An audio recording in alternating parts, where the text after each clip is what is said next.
Hi, my name is Kevin. Today is November 9th, 2024. And yeah, this is gonna be my first video in a while. I was originally planning on doing one a couple weeks earlier, and then when I was doing that one, I found out that the previous one didn't upload, or it wasn't available. It wasn't public. So I just uploaded that one instead, and then I was like, okay, in 2 weeks or so, I'll just do another video. 2 weeks come, and I'm flooded with exams and assignments, and yeah, so that didn't happen. But the beginning of November is looks like a fresh start, even though it's getting into mid-December now. I had exams this week, the past week, and next week, and 2 weeks after that. But I think I'm going to drop out, mostly because I don't feel like I'm getting the most out of it. So obviously nothing's free, and it's not just monetary things, it's basically the time commitment, and I severely underestimated how challenging some of my classes are. And maybe if I do, maybe if I get partial credits, pass, squeak by the exams with an 80, then I could get like a degree.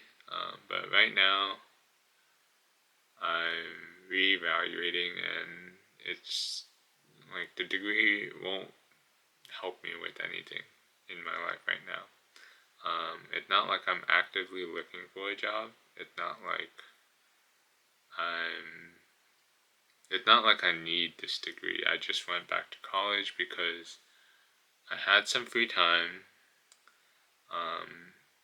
It's affordable, and even though I didn't know what it is, I would give computer engineering a shot. And now that I know a little bit more, I'm pretty sure I can learn most of the concepts on my own, and the only thing I would be missing is the usage of industry standard tools, which I've been using for my classes. So now that I have experience, I could probably get a job at some company that offers these tools or has their own tool or something. But experience matters more than just raw education.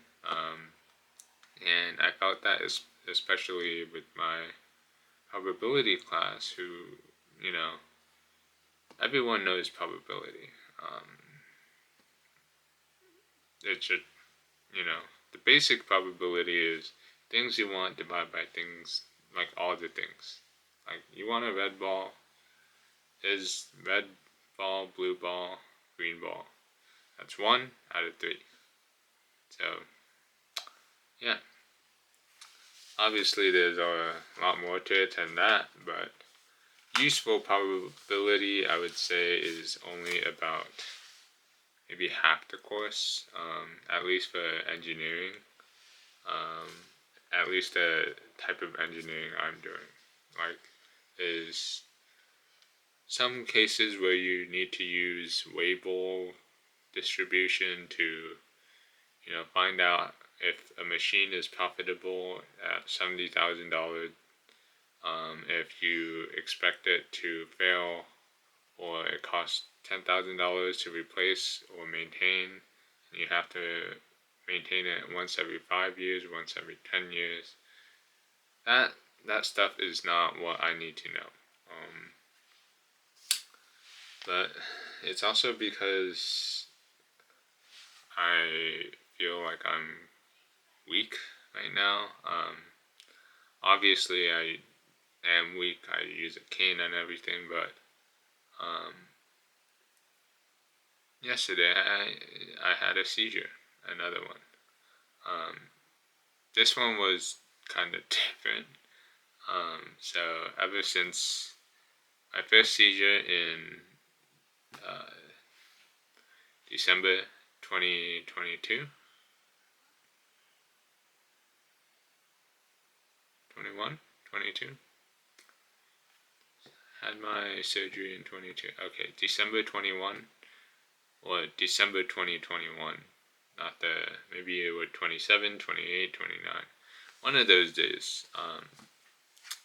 I had a seizure, and then I got this medication called Keppra, and I've been taking that twice a day, every single day, for the past couple years. Yesterday night was the first time I forgot to take Keppra, and now my condition is even worse. So I'm on 3 different medications: so Keppra, Vimpat, and Onpi, and I forgot to take all of them uh, at dinner last night. So I was doing good in the morning, and then at night I was feeling a bit more energetic. Obviously, because all these drugs are supposed to make you, um, they're depressants. They're supposed to make you relax, um, and like obviously drowsiness and stuff like that is associated with the side effects. Um, that's why all of them are labeled with do not use, do not operate a car or heavy machinery, or don't drink alcohol with this. It's very dangerous, stuff like that. Um, but yeah, I forgot to take them yesterday, and then I woke up at 2 a.m. feeling cold, and yesterday night it was cold, but it was like a weird kind of cold. And then I was like, did I remember to take my medication? And the answer is no, I just forgot. Um, so yeah, this today was basically 2 a.m. Wake up, take medicine, have a seizure, go to ER. ER checks me out. They give me more medication, stabilize me, etc. Do some scans, and then they send me home. And I slept. It was like maybe 4 a.m. No, it was almost okay. Yeah, the ambulance clock was off by an hour, so it was like maybe 3 o'clock that we arrived at the hospital, and then I think we were out very soon after, like maybe I forget, maybe 5 or 6 or 7. that's a that's a big range, but anyways, I know I just got home and then went to bed and then woke up at like 12:30.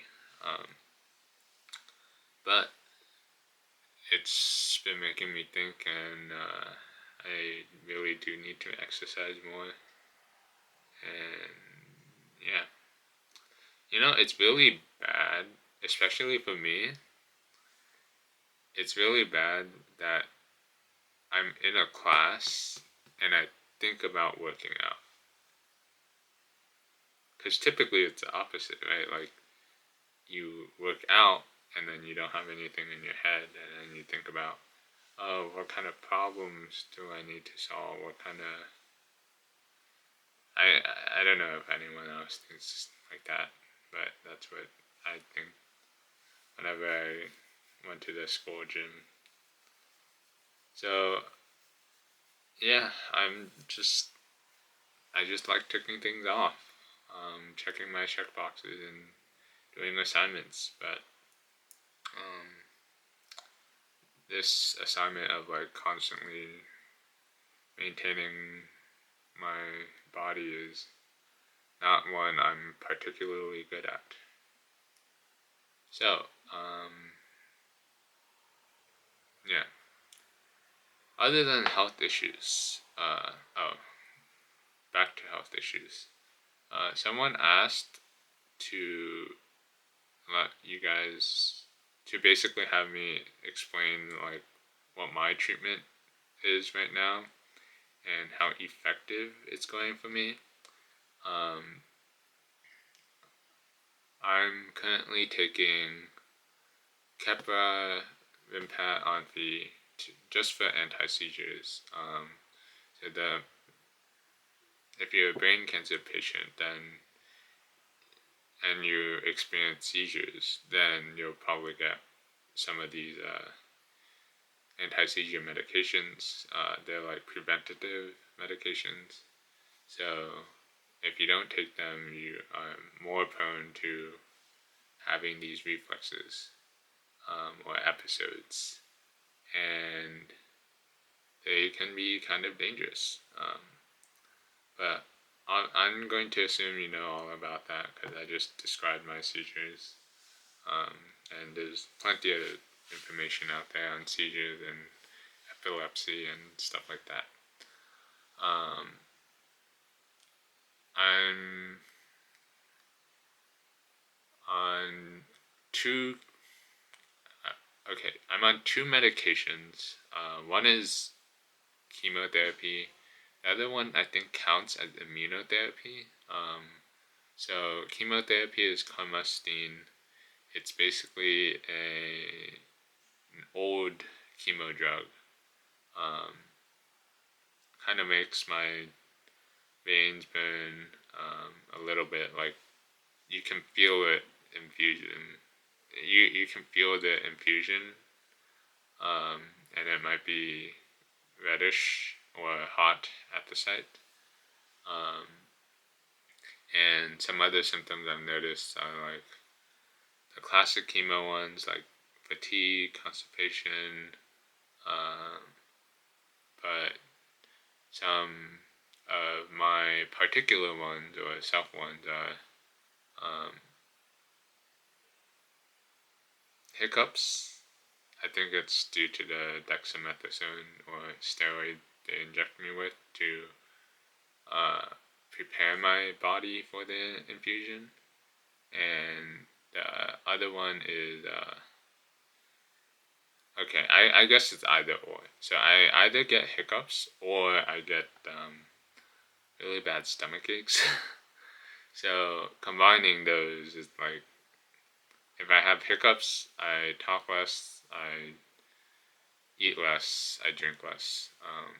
If I get stomach aches, I drink less and eat less. And I don't talk a lot anyways. So they're pretty much the same to me. But yeah, the symptoms only last like a couple of days. And the new drug, the Voraniga,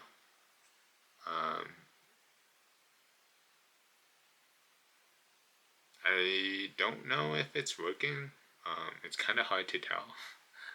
My doctor said that it's the mechanism for working is it's disrupting or modifying some of the cells that are in the brain, and they basically turn off the replication method. So to prevent them from spreading and growing, and that cancer, if you don't know, is just cells were constantly growing. Like, I don't know how long ago I learned about that. Maybe in 6th grade. Like, mitosis, meiosis, and then if you have a cell whose telomeres never shrink, and that cell is basically invincible. Like it can duplicate to infinity, which is what it's doing. But if you have like a drug that can, damage it or mutate it or, in some way affect the process, then you can slow the growth, just attack it sometimes. And yeah, that's what the drug is designed to do. It's approved for grade 2 Oglio's syndromas, which is not my type of brain tumor and not my level of brain tumor. But I was like, maybe it'll have some miraculous result, perhaps, perchance. But so far, nothing yet. My scans are showing stable. So the last time I talked to my doctor was so I had my MRI a couple weeks ago, and then I talked to my doctor the week after, and he said he's very happy with the results of stabilization. So yeah, we'll be continuing this treatment regimen a few more times, and we'll be examining how my body can tolerate it. Yeah.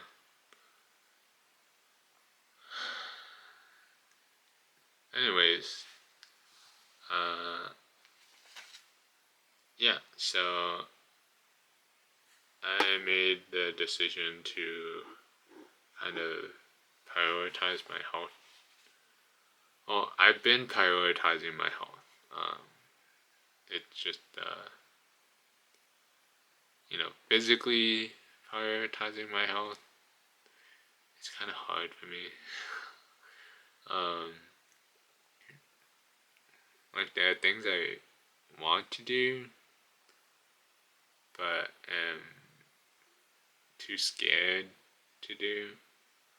Like if someone would give me $1,000 to just jump, maybe I would go for it, cause $1,000. But I think I can jump. But I've never tried. Like I always have one foot on the ground. Like I don't run, I don't jump, I don't lay flat on the floor because I have a really hard time getting up. Like it genuinely hurts to my right side is weak, so it genuinely hurts when I do like a push-up. But with my seizure, I'm pretty sure it's caused by me missing my medication and being dumb.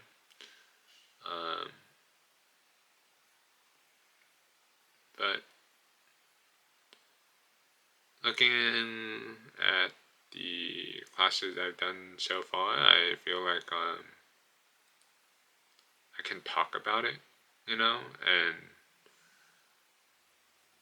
I think that at that level, if you start knowing what questions to ask or what is actually going on fundamentally, then you can learn things by yourself.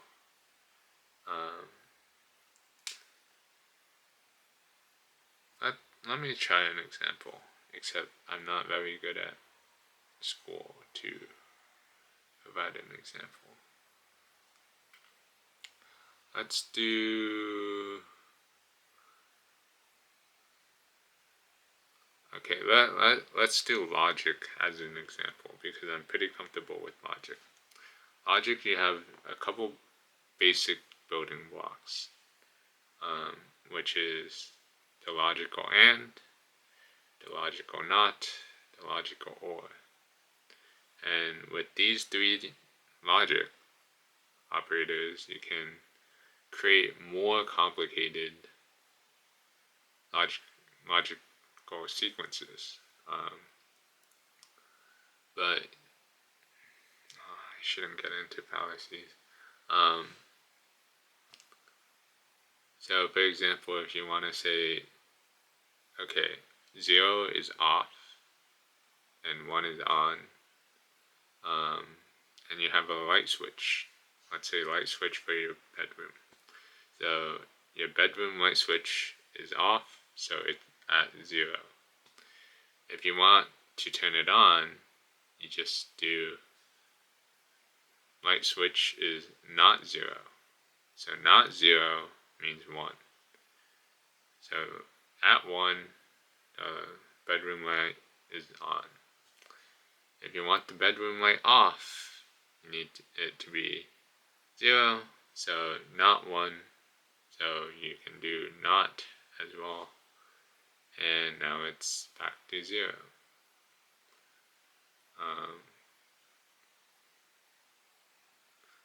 But if you combine ands and ors, you can get like very, very complicated. Like pretty much coding and computers are just really large sequences of running that kind of computation. So like, is your email open?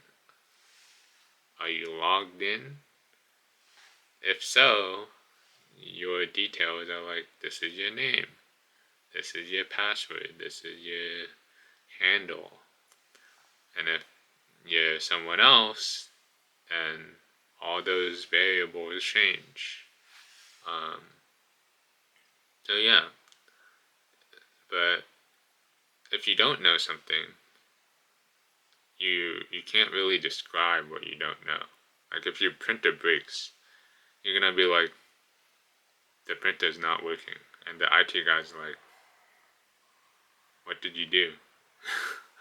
And then it could be the power switch is off, or the cable is not plugged in, or it's on energy saving mode. So there's a lot of answers to a single question, but you need to know how to write the questions. You need to know how to ask the right question. You need to know whether the answer is even a thing. Like, if you Google, how do I fix a printer? And then it's telling you, oh, download this Printer Fixer 3000 and we will hack into your printer and give you infinite paper. That's a scam.